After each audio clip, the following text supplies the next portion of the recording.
Welcome back, everybody, to the next instalment of Tales of the PowerAge. The experts are still the same, and if you want to check out these guys a little bit more, then we've recorded an intro for all of them, actually, me included. So check out the links. Please subscribe, like, share, comment, get involved.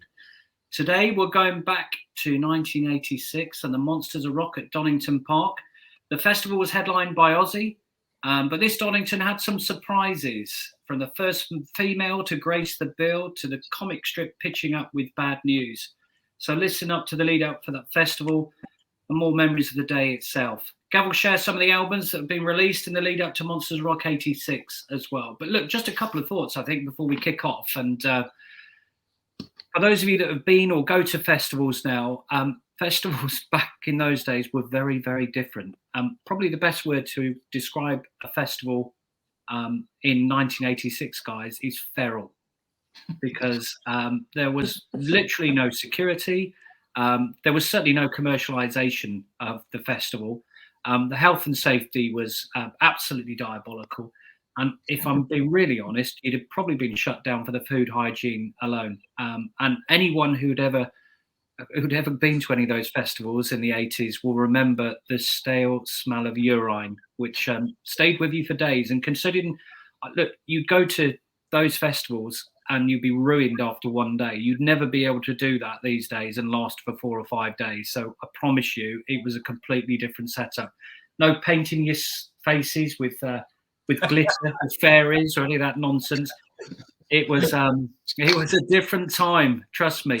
But we all know, yeah, and look, and we all know what happened in '88. So maybe that's what led to the change in the way that festivals are now. But we'll cover that on another podcast. So, look, let's go back to '86. It was a brilliant day. It was the first Monsters of Rock that me, Gappy, had been to. It wasn't the first for Jamo. He'd been lucky enough to see AC/DC and Van Halen in '84, and I'm sure he'll be reminding everybody of that once or twice over the next few weeks. There we are. So, Jamie, in the lead up to Monsters of Rock '86, what were your memories from that? Well, as you say, this was going to be my second Monsters of Rock, having gone in 1984. I mentioned it when I did my intro before. I had an older brother, and as a 14-year-old, I went along to Donington in '84, Monsters of Rock. We drove, my brother drove, and one of his mates. And we pulled up in the car park. The signs everywhere in '84, as there continued to be, saying no camping under any circumstance, no camping allowed. There are no facilities. Please do not even think about pitching a tent. So after begging my mum, could I please go with my brother? And he was going to look after me. And I said, what we do? Are we coming? He said, well, we'll stay overnight. He said, we'll put a tent up, but I'll probably kip in the car, he said. So we got there, and like everyone else, you put a tent up in the car park, and off you went to the gig for the day. The performance of the day, we might cover this another time, but the performance of the day, as I recall, for '84 was Ozzy Osbourne, and how fitting that he was coming back 2 years later to headline in '86. 86, as far as I recall, it was for me, it was a massive one, because it was the first time we were actually going to be going under our own steam. There were no big brothers involved. This was a case of getting your ticket, finding out gradually who was going to be playing, who was on the bill, getting your ticket. We then had to work out how to get there, and we thought, hey, let's get the bus from High Wycombe, if I recall. It was a disgusting old bus station, and we were there early doors. I said, 6, 7 o'clock. Deal might have a better memory of me, but really early doors, we were there to get on this bus. Well, I remember. I stayed at your house, Jan, the night before, and being massively excited. One of the things we've never mentioned on this podcast, we're big Oxford United fans as well, and it'd been an amazing year because we'd won our first ever major trophy, which had been fantastic. And this had followed into an exciting summer, so I was absolutely buzzing to be going to Monsters of Rock for the first time. So I stayed at your house, Jam. From memory, I think your older brother drove us, and then promptly sat somewhere else in the bus, and we sat. But it was very, very early in the morning from memories that we left. It was pitch dark, and for that, in the middle of summer, will give you an idea of how early in the morning it was. I know it was really because my brother, he didn't go because I think he thought it was. I think at the time he thought it was getting a bit too commercial, if I recall. Very much late 70s, early 80s. And it was like, who's playing? Nah, I'm good. I think I remember saying. So yeah, we got a lift, we got the bus. But back in the day, it was the bus. It was just the driver. I remember not having to show anyone our ticket. I don't know if you remember, Deal. This I remember. That is how another chap, a bloke of ours that from your village, if I remember, Deal. He turned up and he said to the driver, "I ain't got a ticket. You all right if I just hop on? Can I give you a tenner?" And the driver said, "You're all right, mate." And he said, "You're all right. There's going to be a couple of spare seats on you, get my son." And this bloke literally got a free ride. And I remember thinking, bloody hell, I wish I'd done that because money was tight. But that was how it was. Things weren't checked. If you remember, Dale, I recall, he didn't have a ticket for the gig either. And this is very bad, obviously, but he made his way in anyway. But perhaps that's another story. But Jam, just thinking about that, right? When you think about the lack of security. Oh, yeah. It's just like your granddad on the gate. They didn't in you come. No one was really checking anything. And not like now when you go through metal detectors and you have to be searched and show your ID and goodness knows what else. It was just your ear, right, in you come. Yeah, that's bring what you're liking. And the other thing I recall is it was literally jeans, t-shirt, metal jacket, metal denim. We didn't take. I mean, food wasn't a thing then. You didn't take a bottle of water or anything like you do nowadays. You literally, we piled up, off we go, off to the rock show basically. And yeah, it was brilliant way of doing it. So yeah, that's what I mostly remember as far as the lead up to it and the journey to get us there. Yeah, I can't remember I think there was a tape somebody brought with them, so I think there was a bit of metal on the bus on the way.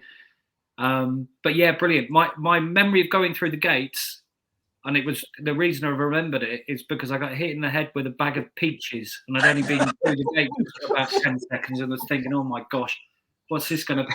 This is what it's going to be like. And that was a good introduction. At least it was a bag of peaches, mate. I thought you were going to say something different for a minute. It was a good introduction to what the rest of the day was going to be like. So, Gappy, obviously you went as well. What were your?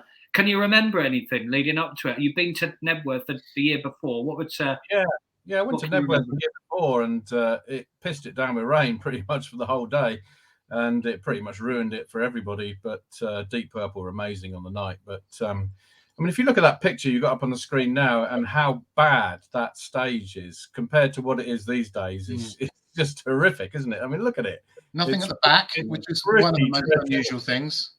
No screens ever.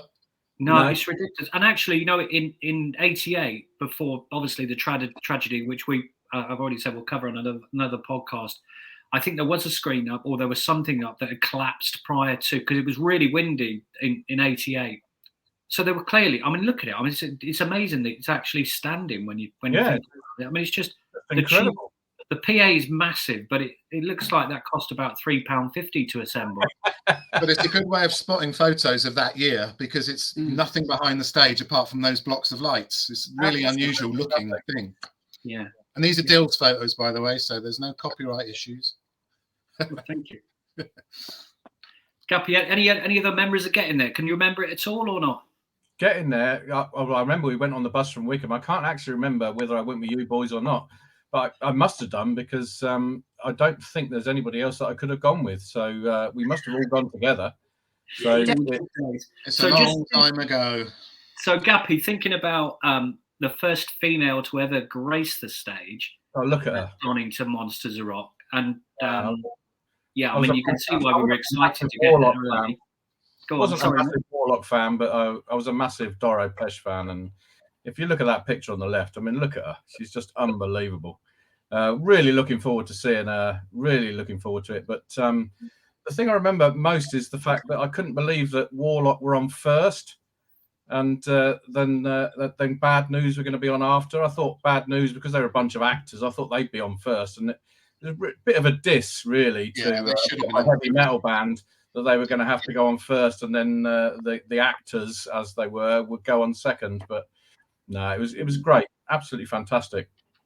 Yeah, and interestingly, on the merch, I think Bad News managed to get onto the official merch sheet, ironically. But we'll cover that in a little bit later. So, Jam, any initial thoughts from Doro? Do you remember? I know I wasn't a big fan. I didn't know any of their music. I was like, whatever. first on the bill. I'm not that fussed. Not going to lie. I was letting Still Gabby going get now, all the eh? stuff. She's endured.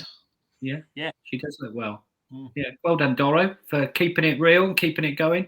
So who was next on the bill, Gav? I think it was the lads from Comic Strip. And for those who've never seen the film, it's hilarious, and you'll probably get a feel for just the atmosphere and the bottles, and it was just feral. It was out of control. I mean, look, the friendliness of the festival was really hard to explain, given everything that was going on. It probably sounds like the most repulsive and worst place to be in your life, but it was fantastic and funny as well. So, Gappy, what can you remember? Bad News. I mean, I've got some really great memories of it. What were your the thing I remember was the main thing I remember was Tommy Vance coming on in an American football helmet to introduce them, which I thought was brilliant. And we all loved Tommy Vance. Friday Rock Show was a staple for us all the time. And the man had the greatest voice on the radio. I don't think it's ever been surpassed, to be fair. I think he's absolutely amazing. And he said that they'd taken on the Nottinghamshire Constabulary and lost, which was hilarious. And then they came on and proceeded to do a load of rubbish. And then they actually did play some songs, and a few of the songs were actually quite good. Well, I remember looking around me, and a lot of the older people were just thinking, who the hell are this lot, and why the hell are they taking up a position on this bill? But we all loved the fact that they were, comedians, and because we were so young, we didn't care about that, and it was our first time there. So we thought they were great.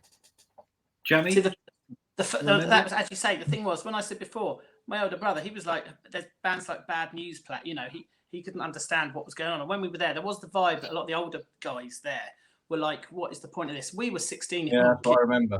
I'd watched the comic strip, the original comic strip Bad News, and I just thought it was hilarious. Yeah, We saw something like that, and someone was being that rebellious. We were like, yeah, brilliant. They're awesome. Brilliant. I love Vim Fuego. I let my guitar speak for me is just awesome. I just still love him. That was an interesting thing. They came out. It was almost like Vim, Aid Edmondson wanted so desperately to be in a rock band and play at Donington. Yeah, I reckon he did. And it came across. He could actually play the guitar. Yeah, he wrote the songs as well. Yeah. As well as being a painter and decorator. Yeah. No, but, I mean, we all thought it was genius, and we thought it was brilliant, and we didn't care. We didn't really care. We were out 16-year-old kids at a metal festival, and we were just like, lapping it up. I get why the older guys there would have thought, what's going on? I totally understand it. But for me, we were just. They would have got round that if they'd have come on first, wouldn't they? Yeah. That wouldn't have been a problem. Yes. Yeah, that's right. So it was kind of odd. But I guess they wanted the place to fill out more and look better on TV. And they were big stars in their own right.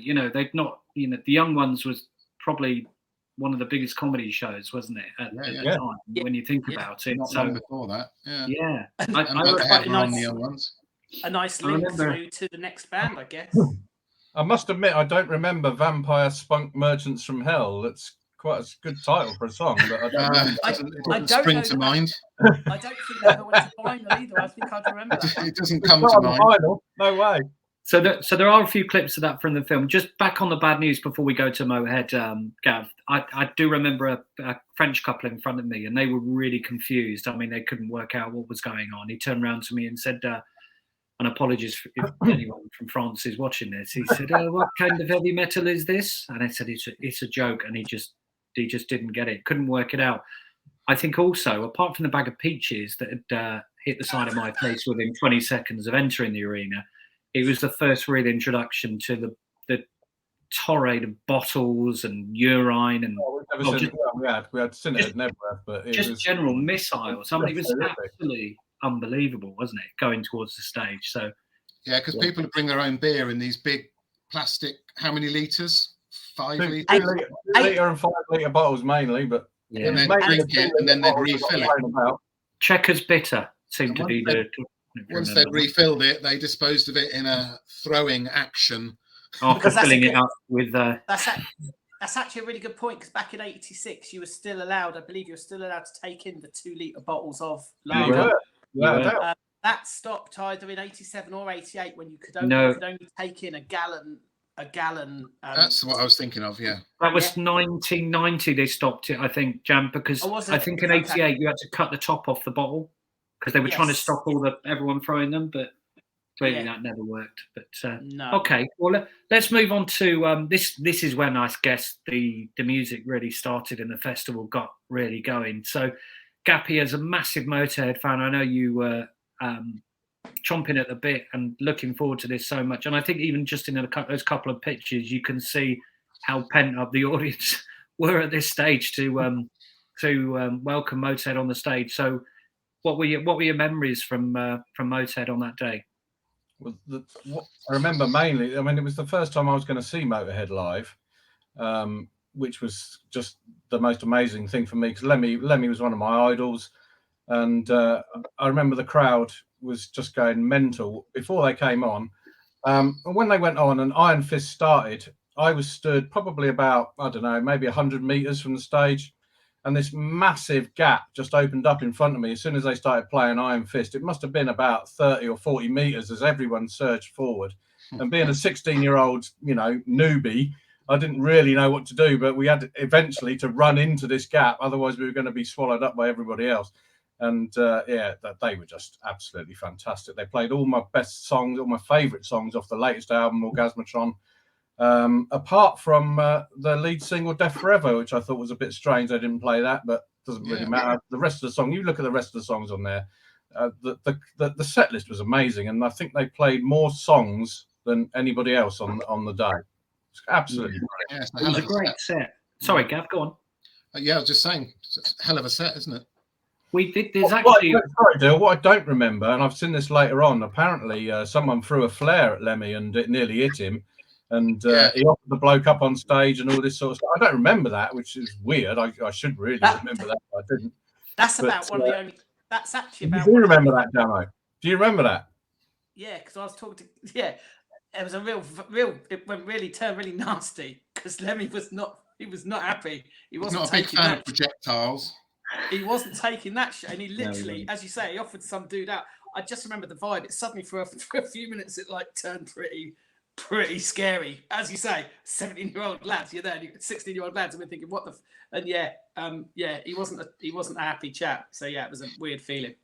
Yeah, and we experienced that again a couple of years down the line in Reading, where I think they only played about 5 songs, and 5 songs. Skinhead had jumped off the balcony, and he'd been stretchered out, and then there were a couple of glasses of beer being chucked, or plastic glasses of beer being chucked at the stage, and they just walked off, and then a riot ensued.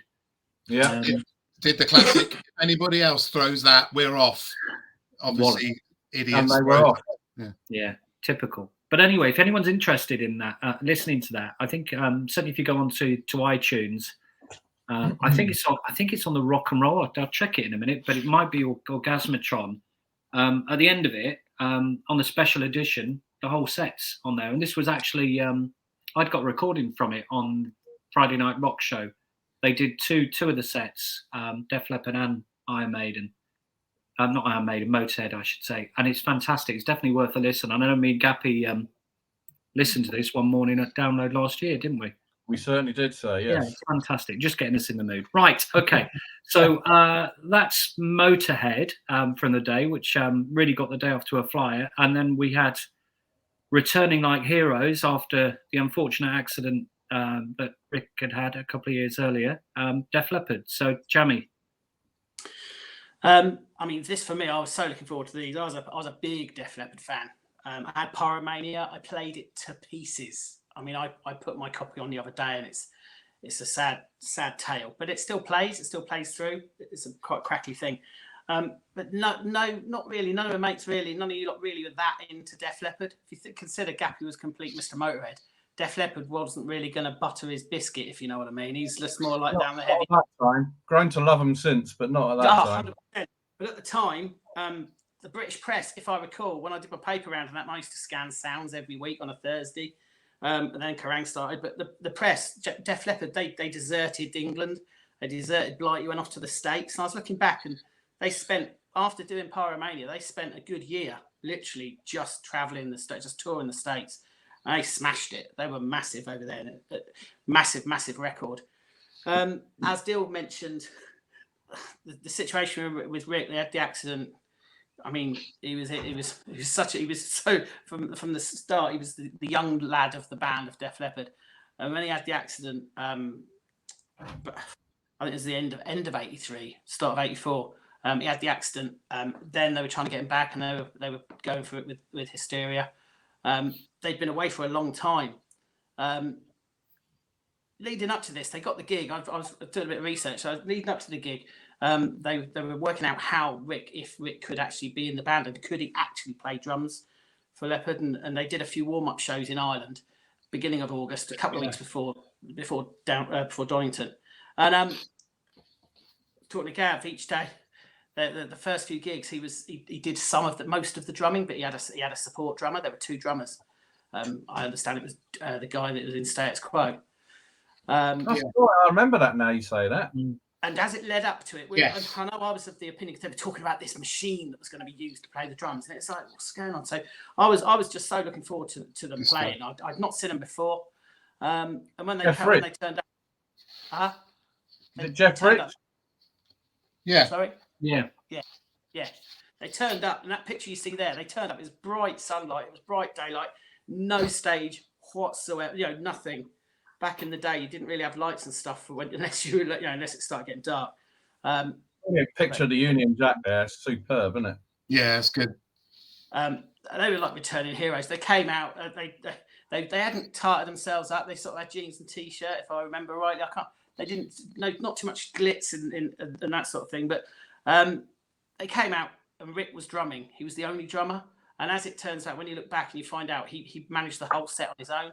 And they talked about it at the time. 16-year-old metalhead. They came out. You see their set list. If this is going to sound a bit harsh because it was the triumphant return, they were a little bit lackluster. It didn't come across great. Being third on the bill like they were, no stage set. I really remember them playing Love and Affection, thinking, it was a new track. It was off Hysteria. Strange. How they came to choose that. It's mad, isn't it? You just think, you look really? back on it now. You want a rocking set, don't you? And you're thinking Maybe Run Riot or Armageddon it or something. Yeah, you got Run Riot there, but I remember them playing Love and Affection, thinking this isn't great. However, they rescued it, in my opinion. I remember them rescuing it, and as they often did, Rock of Ages and Wasted, they just ripped the place apart. It was brilliant. Steam and Steve Clark was a massive favourite of mine. I loved watching that guy. It was everything about Def Leppard to me, and the sad passing in 1990. So this is only 4 years before he left us. But he was amazing. He was brilliant. But the thing I was looking back, that they've said many times that this was a turning point for them.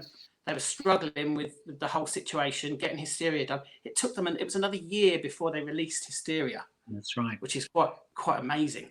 But of course, we all know they released it. This, they say, gave them the impetus to go forward. It gave them the momentum and went, we can do this. They got the record out, and then they conquered the whole bloody world, didn't they? They went literally stratospheric. And it's pretty cool that we were there when we actually saw them. It could have gone one way or the other, and I'm glad to say they got through the day and they pulled it off. And when you look back, you think, wow, it's pretty cool. Jan, we were there can I just come in for a sec? Because I remember the press and everybody else really saying that Def Leppard weren't metal enough to be on the bill. Do you remember that? Yeah, because don't forget when you look back. I mean, they're not metal, but they're very, very hard rock.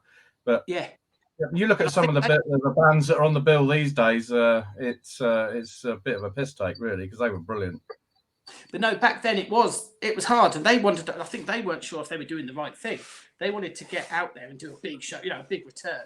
And it could have gone one way or the other, but it certainly was. But they weren't, Donington was Monsters of Rock. Was the show. It was the biggest festival in the country at the time. Yeah. By some way, Glastonbury wasn't even on the map. Glastonbury was happening, but and even Reading, actually, I know that we've got a couple of merch sheets and flyers to show you. But I think, what was it, $14.50 to get in, 15 on the day at Donington. And when you look at some of the other stuff that was going on at the time, it was $17.50 a weekend at Reading, ironically. So it just didn't compete. But that's the other thing. it was a one-day festival. That was the other thing. It was Donington Monsters of Rock. It was one day. You got the cream of you got the biggest bands in the world. Yeah, it was great. Yeah, and and you're bitted around the stage set. I mean, look, for those of you who used to go in those days, way before phones, you'd take a little camera and have 24 pictures that you could take, and you'd be lucky to get 3 or 4 that were half decent from the reel that you had in your camera. So I managed to take a couple of pics of Motorhead and Def Leppard, and then it'd run out. But look at the tarpaulin behind that looks like it's just been dragged out of somebody's garage and over amps behind. It's just, can you imagine that now? Yeah. So when I said at the beginning, it's just not commercial or it was feral. You can see, can't you? It's just like rock up. They didn't spend the punter's pound on the production. No, there wasn't a lot of pound that the punters gave, to be fair. And I think all of them were walking in for low key. Yeah. So, interesting times. Gav, any other thoughts around that time for Def Leppard? I mean, there was quite a lot going on whilst most of the... Yeah, I think they had, as Jam said, they had the perfect... a couple of pivotal points, really. They weren't sure about the UK fans because they'd been dissed in the press by Mr. Jeff Barton for a couple of years. But why wouldn't you chase the American market when your album went to number 2? It was only behind Michael Jackson, Thriller. You're going to play in America a lot. So they didn't know how they were going to go down with the fans, but there was so much good feeling for Rick and for them, for sticking for Rick, that it wiped all of that away. And that was a press thing anyway. I don't really think it was a fan thing. So it completely underlined the fact that they were massively popular at home and that Rick could do what he could do and the fans loved him for it. So no wonder the next album, I mean, thank God it was such a great album, but no wonder it was a top 10 UK album when it finally came out. And we went to see them again later that year at Hammersmith, didn't we, with Tesla, I think? Yeah. Which was fantastic. And that was a completely different ball game because I think they got over that hurdle, as you said, Jam. I think that was a really difficult time for them, wasn't it? Getting over that that hurdle of Donington. So when you look back and they honestly, they've spoken about it honestly, Rick didn't have a clue if he was going to be able to do it. They didn't know if they had the technology either for it to happen. Yeah. This is 86, don't forget. Synthesizers were just about a thing then. They were an actual proper customized drum kit. So it's massive for them. Wasn't Saxon using synthesizers in '86? Well, not funny you say that. They might have been. Let's not talk about that. Anyway, move on. Who was next? Oh, the Scorps. So this was my first time to see the Scorps. The other 3 guys had seen them the year before at Nebworth. The weather had been slightly inclement through the day, so there'd been a bit of rain, as you could see on the tarpaulin behind Def Leppard. But as Scorpions came on, the sun was going down behind the stage. So I think, that's one of the good things of having quite an open stage. It was amazing, and they absolutely blew me away. They were fantastic. The energy from the band was different class. And ironically, if you take the drum solo and guitar solo out of Ozzy's set, Scorpions played more songs than Ozzy on the day, and they were brilliant. And it's actually almost... I think it's almost an identical set to the Worldwide Live album that had been released. I think that might have 1 or 2 extra songs on it potentially, but it just whizzed through Worldwide Live set, and it was brilliant. And I know Jamie doesn't remember this, but I think that was the only band we watched together, ironically, Scorpions. And it's amazing how you used to find each other in such a big site without mobile phones or anything. You're so much more resourceful in those days. And I know there's a couple of things on the internet. I'll meet you under the Dunlop Bridge. Lost. Yeah, I mean, that was the thing, wasn't it? That's where you met people. So it was good times. But Gappy, what can you remember anything from the Scorpions that day? I know you'd seen them the year before. Not really. That's the thing. It's really upsetting to me that I can't remember. I remember them playing at Nebworth, but I really don't remember anything about the Scorpions set at all. It's really quite depressing to me because I was absolutely massive Scorpions fan at the time, as Jamo knows. So it's really quite sad that I don't remember it. And when you look at that set list and all those songs I would have seen, it's just amazing. It's just absolutely mental. The Zoo is probably one of my favourite songs. Why don't I remember it? I've got my memory banks really need to be delved into, but I can't remember. Unfortunately, it's terrible. I think it was probably so good it blew you away. Yeah, you might be right. Jam? I was so blown away by Motorhead that I couldn't. Still in recovery under the Dunlop Bridge. You're probably right. And then the other thing to point out is that they flipped the headliners in Germany, as you can see. Yeah, look at that. You know, so hardly surprising. I mean, justifiable, obviously, but interesting nonetheless. Which we didn't know anything about the Germany carry on until the following year. But again, we'll save that for another podcast. There's always a sister Monsters of Rock around Europe. Yeah. To a lesser extent, and originally it was just Germany, I think, and then it expanded a bit. But me and Dill went to a couple in future years, so we can tell you about that. And that sometimes the lineup was very different. Yeah, it was actually. And the headliner was different as well. Yeah. Jam, what do you remember of Scorpions? For me, the Scorpions, it was such a damp squib of a balls up at Nebworth the previous year. It seemed to be it's all about Deep Around the Purple, bush, which were amazing. But as far as Scorpions are concerned, they're always been one of my favourite bands. And the fact we'd seen them before, it's like but they were just out of this world. I mean, for me, it's amazing because I love the Scorpions from a very early age, and the fact that they can put that set list out, and that was literally from their last four albums. They're one of the few bands that actually, after Uli Roth left, Steam Rock Fever, He's a Woman, She's a some real classics of the set. Basically, Tokyo Tapes. No Tokyo Tapes, no. I'm sure everyone watches. You got your Tokyo Tapes record, and you nothing from there. It's just all the new. It's just wow, just from those four records, and that's a set list. That, as you say, Worldwide Live. It's out of this world. Every song is an absolute banger. For me, I didn't realise at the time that I was going to spend my life wishing the Scorpions. I was hoping. I didn't realise the Scorpions were going to spend their life frustrating me because they could never seem to be as big here as they were everywhere else. Literally everywhere, they're playing to massive arenas, and they come here, and it might be including America. Yeah, massive. And then here, you'd always struggle to get them over. So we'd seen them at Nebworth, so they covered off Britain with that gig. Then they came to Monsters of Rock, and they covered us off with that. So we weren't getting. At this stage, they were stopping doing big tours of the UK, which is a shame. I went on to see them, obviously, many times after that. But it was always measured, and there was always something else. Perhaps like when they came and they special guested to Judas Priest, so they were doing things like that. So I didn't realise that was going to happen. But on the day, they blew me away. They were brilliant. They were my favourite band of the day. I bought 2 T-shirts that day. I bought them a Motorhead Orgasmatron T-shirt, and I was really disappointed that it didn't have Donington on the back. And I bought a Scorpions white T-shirt with Worldwide Live on the back, and because they were so brilliant. I haven't got those T-shirts anymore. Sadly, they'd be worth a few quid now if they were still in my possession. But hey ho, it is what it is. They carried off the time so well as well, though, just because they were all lycraed up. They were doing the whole. They were doing the on coast to coast. They'll get on each other's knees and stuff, and that's right. Yeah, and Rudy Schenker was chucking his flying V up in the air from memories. Yeah. They were doing. They were doing all that. Apparently, I don't remember that either. Yeah, they were doing all that. They seemed to get away with it all because some of the bands that would go lycra and that, perhaps Ozzy Osbourne, weren't quite so adept with that look. But the Scorpions, it seemed to totally suit them, and they just rocked out so big. So they were brilliant. Yeah, blew it away. Energy and enthusiasm in spades. Scorpions had brilliant. So I think that brought us on to Ozzy. So Gav, I think we'd seen Ozzy earlier in the year at Hammy as well, haven't we? In February.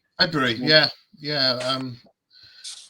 On the back of the album release, Ultimate Sin. Yeah. So it's one of those unusual situations where he did a tour and then headlined Donington, whereas normally they're a bit more savvy and trying to get the crowd just to support the big festival or just support the tour.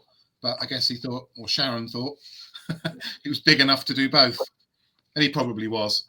But at the time, I think he was. There weren't many that could have done that.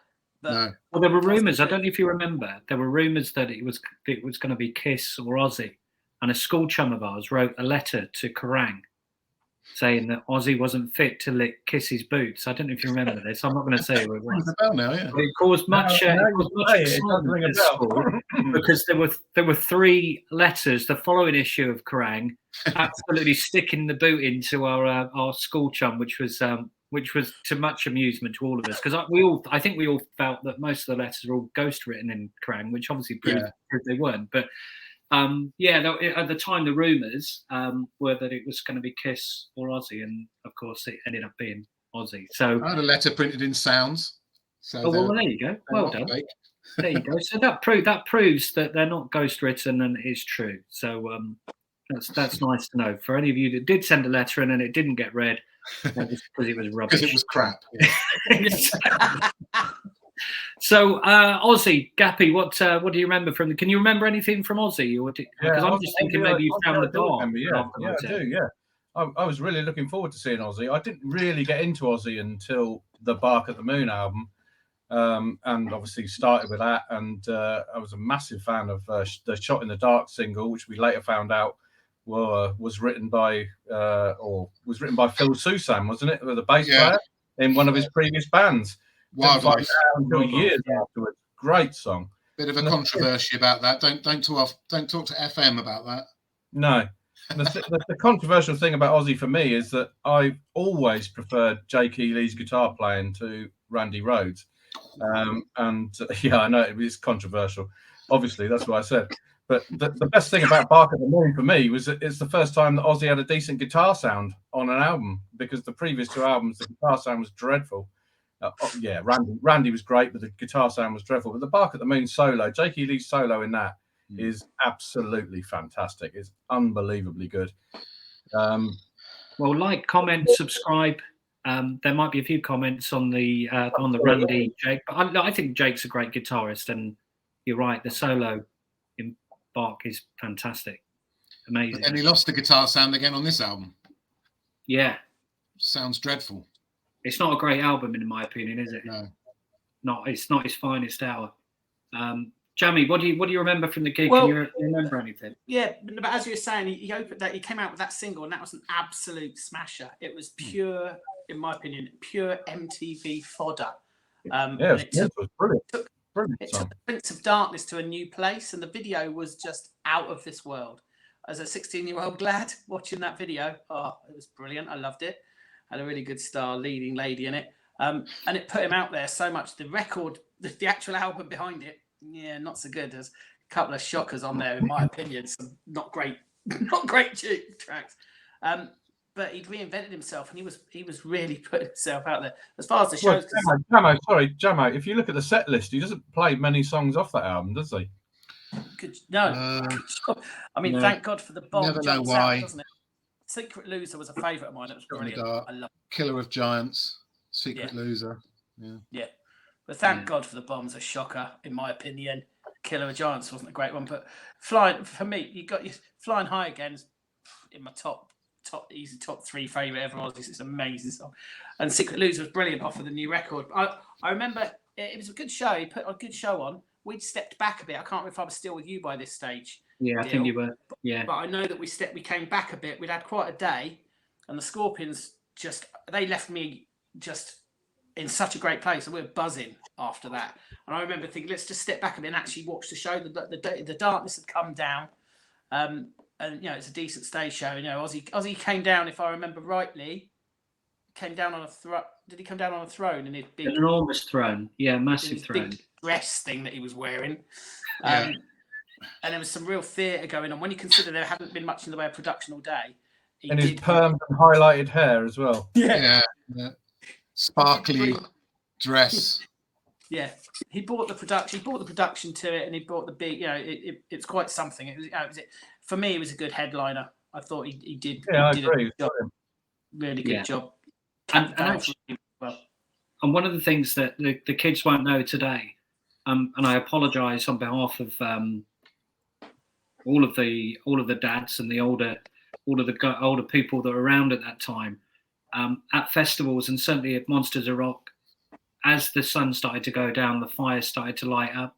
So there were fires all over the festival, arena, and they were being, basically anything that was there. And of course, remember, most people had plastic or empty plastic bottles of beer, and they were all being tossed onto the fire. So that probably had a big impact in terms of the amount of destruction to the ozone layer with the pile of toxic energy going into the sky. But it was a really, it's really interesting if you think back to it. It was just do what you like. There was absolutely zero rules or security.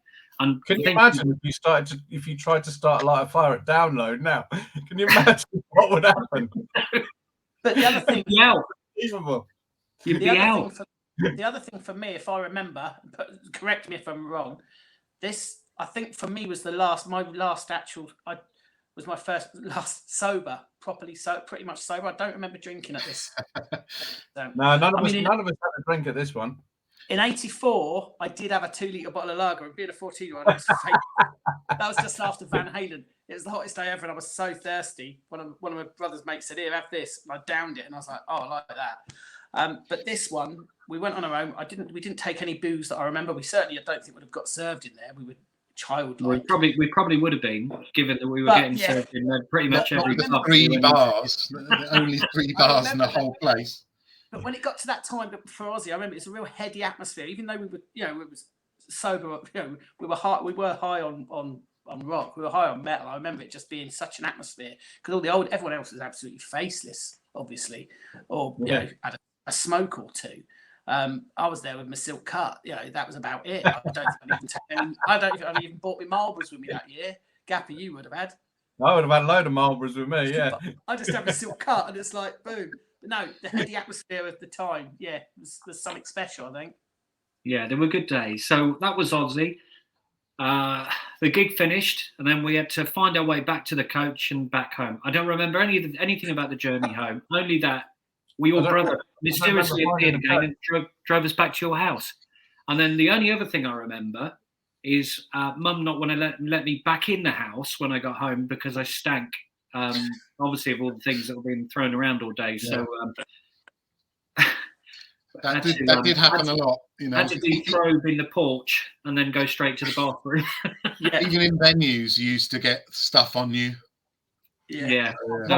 One of my abiding memories of the festival from '85 and '86 is the fact that the toilets were usually a really long way away from where you were actually in the gig. And you were really lucky if you actually didn't get pissed on. And I certainly did.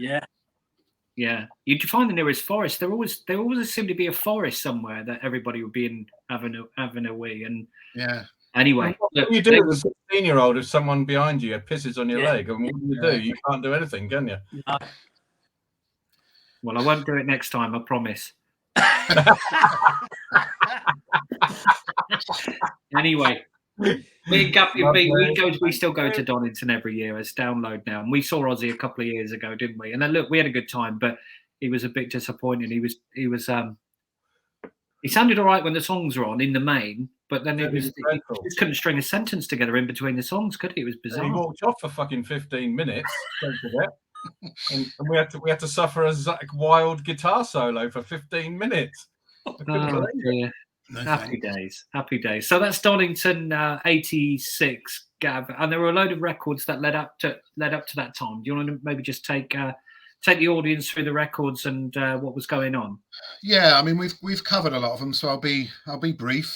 So first of all, as we just said, Ultimate Sin was out same year we saw them on tour, which we've mentioned as well. And yeah, so I've covered everything that I was going to say anyway, but there's the tour program, and it is a woeful program full of pictures of old ladies. Not my favorite era of Ozzy at all. No disrespect to young Phil, who's now with Last in Line. If you know that band, the Dio band, replacing Jimmy Bain, God bless him. But yeah, the one story I've got about Ozzy is a few years later when it was No More Tears era, which I do think is a high point of his career.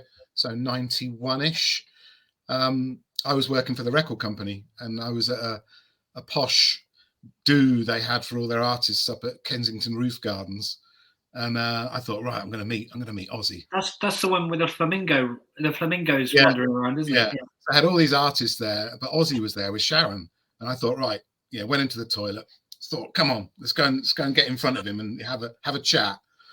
And I went in front of him. I said, Ozzy, I had longer hair still at the time. I said, Ozzy, man, such a big fan of yours. You know, it's great to meet you. I grabbed his hand, and he went. Didn't say a word. Didn't smile. Yeah, so I thought, maybe not. Don't meet the heroes. So that was a bit shite. But anyway, there's your classic ticket at Hammersmith. At least you shook his hand, though, son. At least you shook his hand. I shook his hand, indeed. I've met him. That's one thing. So had he washed his hands after having a pee or not? I don't know. I didn't hang around to check. But there's your classic merch sheet. Merch sheet. I did actually get one of those T-shirts from Hameo, actually. And they've sort of regurgitated those on that No More Tours, which has been going on for 5 years now, because it's been postponed for 4.5 of the 5 years. They've regurgitated, and they look brilliant, those old T-shirts. So with the Ozzy on the back. Isn't it Ozzy with Priest? It's supposed to be in the UK. Yes, it's in May apparently. Is anyone going? Well, I might do lastminute.com. I'll just see how it goes. I fancy the Priest part of it, put it that way. Yeah. I don't know. Then next, Scorps, talked about them as well. So the album was out before Donington. Everybody knew the album inside out. Recorded in France, Germany, and California. And we saw him in Nebworth the week before. That's that one. I think that was the year before, mate. Not before, in fact. Yeah. Actually, when you look at it now, it looks like a bit of a the week before. That'd have been awesome. Stellar lineup. In fact, we did see someone every month that year, which I'll go on to in a minute. But yeah, I mean, that was Scorps again, co-headline, I guess, position against the mighty. Why does it feel like we spent most of our school times pretending we were Klaus going, I don't want California the whole time? You just doing that reminded me so. That's what we used to say. Slightly worrying on the ticket numbers, 145,391. So clearly, good place. I don't think there were that many there that day. That wasn't Meatloaf's finest hour either. Bless him. But the thing is, I remember about that. He came on with a broken leg, and he got hit full in the face by a bottle of piss, and he carried on. He was absolutely brilliant that day.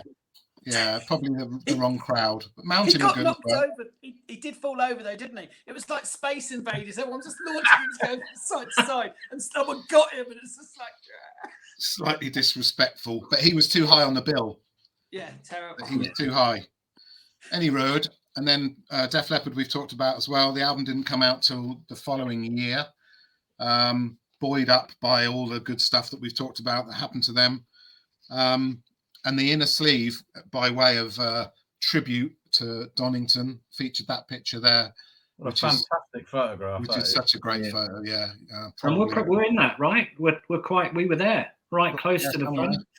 So, I was off to the right. I wasn't in that picture. But it shows you about the rain, because you've got the tarpaulin all over the amps and stuff that you can see there. We saw them 87, so the year after we said earlier, when the album was out, Hammersmith. No, we saw them in, I'm sure it was 86 at Hammersmith later that year, and then we saw them at they had no Wembley Arena, didn't we? Because we did see them at Wembley Arena. I got free tickets after finding that wallet at Whitesnake. I reckon it was 87. Anyway, you might be right. Yeah, it was. Yeah. It was. I think they just disappeared after this and recorded the album. They finished it off. The album. Yeah. So, Orgasmatron, same year. In fact, a month before, it was out in July. Preceded, as we said earlier, with the single "Death Forever," and this was the first time. This album was the first time it was a 4-piece. So not only did you have the 4-piece that you now like the idea of, because "Killed by Death" came out a couple of years before in No Remorse, and that was brilliant. And the other songs on that 4 songs were good too. But the mighty Pete Gill behind the drums from Saxon. So, I think that went down quite well with the Motorhead fans. Yeah. What an amazing idea it was to bring out that No Remorse album, though, and have have a new song as the last song on each side. It's side, absolutely brilliant. And how unusual is it that a new song's any good on a best-of album? Yeah, They're normally so shite. good. And there were two versions. There was a leather version, wasn't there? And you just used bog standard one. And sadly, I could only afford the bog standard. Yeah, I've got the bog standard. The leather's really expensive now. Yeah, obviously. So yeah, a new record label as well. First time it's not on bronze. Was the new news there? It was But GWR 01. It was the first album on GWR, I think. There you go. Well done. And yeah, sadly, the only album we played on Pete Gill. Then we had okay, because Filthy Animal came back, and as Dill mentioned earlier, we saw them in Reading on the following album cycle, which was Rock and Roll, and we met them, and amazingly got everything signed. So I've still got the hat; it's right there. But sadly, 3 of them are dead now. So a great collectible to have. And then talking of great collectibles, a certain Jamo ruined one. If I'd have got one, I'd have taken much better care. But anyway, you should have got one. You would. If people don't understand what's going on here, Bad News were friends with loads of bands, including Iron Maiden, and Iron Maiden were doing a charity show at Hammersmith, and Bad News supported that endeavour as well. Only a few months after Donington, and they were selling T-shirts for charity, and Jammy got the last one in the queue. I was behind him at the merch stand, put my little hand out, put my fiver out for a T-shirt, and said, just sold the last one to him. Yeah, brilliant. Thanks a lot. And that's what it ended up like. Brilliant. I had one of those as well, but I haven't got it. That's probably one of I had one of those. That's probably one of the few. I went with another guy as part of our group, and it was hilarious. But I don't know if you remember actually when Bad News were on, Brian May and Jimmy Page came on and did a guitar. I did mention that, didn't we? Yeah. So the Bad News album was produced by Brian May. Oh, well, there you go.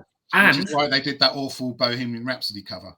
And it was a 3:00 matinee show. I mean, how weird! It was the weirdest thing ever coming out of Hammersmith Odeon, and it was broad daylight. Yeah, not as weird as Gav and I had to drink half a bottle of Bacardi out the back of Hammersmith because we never got served. So I remember taking that along and drinking this Bacardi. I don't know why it was Bacardi. That's how it was. I don't know if you remember that, Gav, and we just in some wasteland. Down in this Bacardi. It's really never a Bacardi fan, but that's I blame the you. difference between 86 and 87. By then, that wasteland is called Acton. Anyway, on that bombshell. Apologies for anyone that lives in Acton. Yeah, and on the just how lucky we were to be in our prime at this particular time. We've spoken about these already, but not only were these the same year, unbelievably the same year. A local venue to us, the Milton Keynes Bowl, which is a bloody brilliant amphitheatre garden. And Marillion were flying high at the time with Misplaced Childhood. Gary Moore Magnum, as you know, if you watched the last episode, one of my favourite bands. Mama's Boys, we really loved in our little group. Yeah. So, I mean, such a lineup. I mean, Jethro Tull, utter respect for them, but they're not like the other 4. It was such a brilliant day. And that was the same year as what we've been talking about the whole show. Yeah. Incredible. As was the Milton Keynes Bowl was brilliant because it was sunny all day as well. It was an amazing day. Well, the Milton Keynes Bowl went on to host loads of other shows as well. Metallica, Bon Jovi. It would have been great if they could have carried that on for us. But so me and Jam went to this. So this was the month before Donington. And in all fairness, we were big Quo fans. So although it's lovely to say, I mean, I am and was a massive Queen fan, but we were well into the Quo. Quo were really still pretty high up on the in their esteem, and Queen arguably, I know nobody wants to hear this, but probably not the greatest period of their career. Kind of Magic, but they'd come out with a couple of iffy. They'd come out with a couple.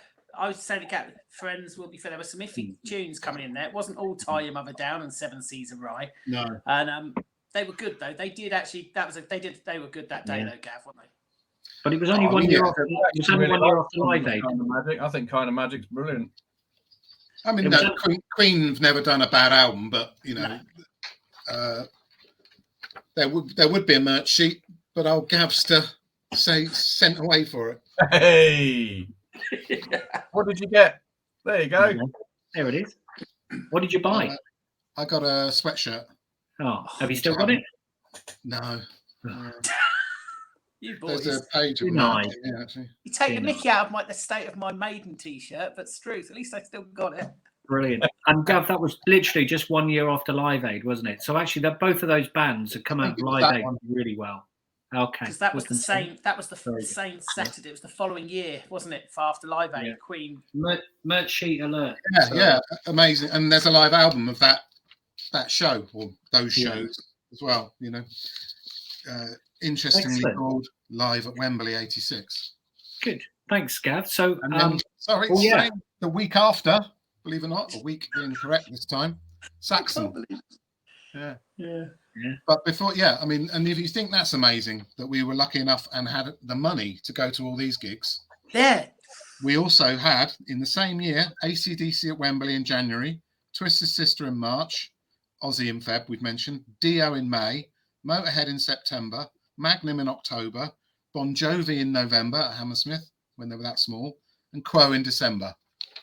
I mean, what a life. Absolutely fantastic. Yeah, they were the days. Take me back now. Yeah. There you go. But look at that, 17.95 for the weekend at Reading. Yes, just £8.50 on the Friday. £8.50 on the Friday. The world's worst. Yeah, you wouldn't have gone on the Friday though. No, look at that bill. Yeah, it was rubbish. It is rubbish. We were quite lucky with the Saturday with Saxon, FM, I Like It Bites. Yeah, Rough Cut, all right. Yeah, you can edit that bit out, Gav, can't you? What bit? It bites. No, I like it. Okay, carry on. Right. Yeah, I mean, Ruby Turner, love her dearly, but why is she on that bill? Yeah, just looking at that. So, excellent. Right. Another favourite. So let's go to Postie's Bean. The Jam and Gappy getting ready with the plethora of merchandise that's arrived in their vicinity. It's been hidden and stashed. So, Jam, we'll kick off with you because you've no doubt got a pile of stuff that's arrived. I got a what we've got. You see that there? Yes. Anchor Lane, brand new record, is out on Friday. Really good. They're not that big a band. They're touring the UK. There we are. They're touring the UK as we speak. Scottish band. Really good new vibrant sound. I really like it actually. It's different to anything I've heard before. It's pretty good, isn't it? A little bit electronic-y, but I really like that. And in preparation of next week, going to see a power metal band, Temperance. Got their 2020. Yeah, their 2020 release I bought Friday in preparation. I haven't got any power metal in my collection, and I needed that power metal. So that's it from me at the moment for the Postie's Bean. Brilliant, excellent. Yep, fair enough. Gappy, what did the Securicor truck deliver to your house this morning? Well, yeah, it nearly had to be a truck with the amount of albums I bought this week. This is public domain. Thanks to you, Dill, and spending such an amazing amount of time in your car recently and listening to a fantastic band called Foreigner. I'd never really been that into. I decided to buy pretty much all of their releases. I already had Agent Provocateur, so I decided to buy all these. Wow. They only cost me 20 quid, and they're absolutely mint. Absolutely mint. The best thing I bought this week has to be this fantastic release. Oh, yeah. Didn't have it on vinyl before. Always a massive Suicidal fan. And to pick this up, first press, which this is, usually costs you around 40 or 50 quid. And I managed to pick it up for 20 quid, and I was so happy. Has it got an inner? Did it have an inner? No, there's no inner. No. Well done. That's really good. Well done, mate. Good job. Gav, what's Yeah, very quickly. Like I was telling you boys, I've got on a quest to fill in gaps in my collection, so nothing really mega impressive, but I collect all Queen singles and 12 inches, and obviously albums. Sorry, Gav, I didn't see what that was. What was that? So sorry, yeah, this was when they re-released Days of Our Lives and Bo Oh, Rap. yeah. Okay. All the money going to Freddie's charity. Lovely. So it's just a filler in the collection and similar era kind of magic. What's on the B side of that, Gav? Darling. A Dozen Red Roses for My Darling. Close. Unusually, given the revenues in singles, both Taylor. Right. So okay. normally they share the love and have different songwriters on the B side, but strange that one. Similarly with Saxon, just filling my collection with a bit of Power and the Glory. Yeah, excellent. I love that album. I got Susie Holt on as well, but that never had a cover. You what? First Saxon you ever played me, Nigel Glockler. Yeah, and Jeff Glixman was the producer who did Chase the Dragon for Magnum. Brilliant. Led Zepp 4, Canadian edition. Now that's Oh, one for Dill. Oh, Sorry, look, what was it? Dill's in there straight away for that. Yeah. Is it a plum? No. It's got the inner. Nice. Here we go. This is the no. It was cheap. I only got it because it was 4 symbols. Dill's interest has gone straight away. Yeah. And there's your for Jam's sake. There's your Susie Hold On. They never had a cover. No, that's cool. Just in the collection anyway. And then for another, dare I say it, merch. And we love a merch sheet on this podcast. We do love a merch sheet. That's fantastic. Well done, mate. Excellent. That's the first Fair press copy. then, Dan. You what? That first press then. Yeah. Awesome. I had Yeah, the first press anyway. Everything's identical, but it didn't have But the you merch. didn't have the merch sheet. Brilliant. Yep, my original's up for sale, boys, if you want it. Well, I've got that and the merch sheet. I've got one of those, Gav, as well. Okay. Well, what did I look? I've got a couple of things. Firstly, shout out to Gatefield Sounds, my local independent record store. This is a couple of years old, but definitely worthwhile. Lovely packaging, as you'd expect from Steve Harris. Be nice inners, etc. Yeah, it looks so good. Yeah, it's got the maiden quality, hasn't it? Yeah, released a couple of years ago. Some great songs on there. Double album, definitely worth a shout if you've not got it. I haven't got everything that I've had arrive. I'll just show you a couple of things. First one, a nice 7-inch. This is a German import, House Bells, with the German dates on the back. Lovely. ACDC, Oh, House nice. Bells, what do you do for money? So that's pretty cool. Another ACDC. I've got most of these now. I've been collecting these for a little while. You can get them for a reasonable price, but this is a US promo. So pretty cool. I love the on the back, the little promo piece, license for promotion only. Ooh, so yeah, fantastic. That's a nice little thing to have as well. So yeah, got that too. I got couple of other bits of ACDC. I got a Brazilian and a Mexican import, but you know they're not too. In a future show, future DC. Yeah, future show. We'll save those. So we're gonna move on to tour talk now. So yeah, well, I'm the only one that's actually been to see a gig this year. I just put that one in so far. So yeah, this year. 2023. Yeah. I don't think anyone else has been to one yet. I think it's just me. In fact, true, my yeah. lovely Next week. other half has seen more gigs than anyone else on this call apart from me as well. So, on that note, let's just have a quick chat. Who's coming up? Jamie, I know you've got something coming up very shortly. So, what's your next gig? What's the next couple you've lined up? Yeah, next Friday, Gaps and I are going to see Temperance at the Crawford Arms. And then there's a few in Feb, but that's the next one next Friday. So I'm looking forward to that. Excellent. Well, that'll be good. Gappy? Yeah, well, we've got that one, Temperance, and we've got Wasp coming up, of course. We've got Blackberry Smoke coming up. We've got a lot of gigs coming up. Really, I just can't really mention them. What's the other one we got, Jam? We got to see somebody else. Anchor Lane are playing the week after next. Anchor Lane, yeah, that's the one you want me to go to, isn't it? No, I haven't actually listened to them yet, so I need to listen to them, and then we might be going to that one as well. So yeah, there's a lot of stuff happening starting next month. Yeah, this year looks like really good for gigs. It's really panning out well, really exciting. Lots of old classic rock, lots of new classic rock too. Gav, anything on your horizons? The only new stuff is again, the Crawford Arms got a couple of tickets to see Ginger Wildheart doing Wildheart songs solo acoustic, or as acoustic as he ever gets. So that should be fun. Sold out in a couple of days.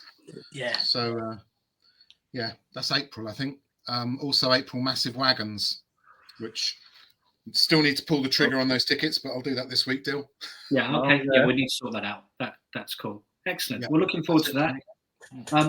I've been to a couple of gigs in the last 2 weeks. So I went to see British Lion, who were brilliant. And if you're interested, have a look at my my YouTube channel, Dill's Rock channel. There's a couple of I think it's one song on there, City of Fallen Angels, and really close. Some great video of that. On Friday night, I was at the same venue and saw. Oh, by the way, at British Lion, I saw Air Force and Doug Sampson, the original drummer from Iron Maiden, who I didn't know until recently. I think in the last podcast I showed Running Free, the B-side. He actually played on that, so he's actually on vinyl with that, which is cool. So I've got a couple of his drumsticks as well tucked away over there. So so that's cool.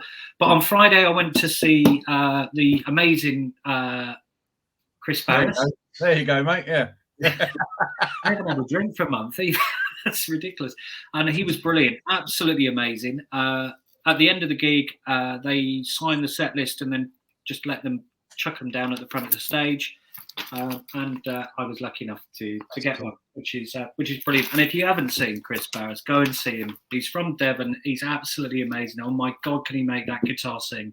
So if you love classic rock and you want to see someone who's British and brilliant, go and support him. Most of his tours sold out, by the way, but you might be able to get a ticket somewhere. Best 20 quid you'll spend. And the support band were a couple of girls from Belfast. I'll give these guys a shout out as well. Matrona, they were fantastic. They were a little bit Fleetwood Mac, but they were amazing. Swapping guitar and bass through songs, just really great. And they really rock. So just watch out for them because they're going to be really big, I think. And it didn't that they were really quite good looking as well. Yeah, I was a bit. No, I wouldn't normally have filmed, but I didn't think it was appropriate given my age and their age, and I just felt a bit weird filming them. But I did get a few pictures. Anyway, on that bombshell, please like, subscribe, comment. But you know what? We were only going to do half an hour today, and as mates do, we end up talking for much longer than we should. So look, I've enjoyed it. I hope everybody else has. We will be back again with some more memories from those halcyon days from the 80s, and hopefully you've enjoyed some of the stuff or some of the things that we were able to remember. There is a health warning on this, though. As we get to the later 80s, then things become a little bit more patchy and harder to remember for reasons that you can probably imagine, that we were introduced to the joys of alcohol. But we'll do our best. So that's it from us, guys. We'll see you soon. Take care. Cheers, Dale. See you next time. Bye-bye.